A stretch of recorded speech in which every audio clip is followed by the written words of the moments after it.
Today is 6/22/23. We have a Kenmore model 106.76239402. It was low in refrigerant. We put in like 5.5 ounces of 134A. We were trying to stop at 4, but somehow the battery was bad, and we got 5.5. So hopefully it's a slow leak. So there is, so everything's working now. It's like negative 22F, and now we want to clean the condenser. You can see all that dirty stuff down there to make the refrigerator more efficient.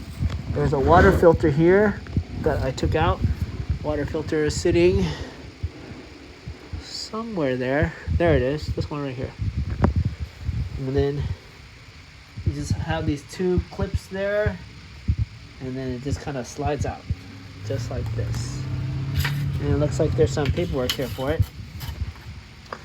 but that's the two major clips, and everything comes out easily. And now we're just gonna try to pluck at that thing and pull it out and vacuum it and make it clean. All right, thanks for watching.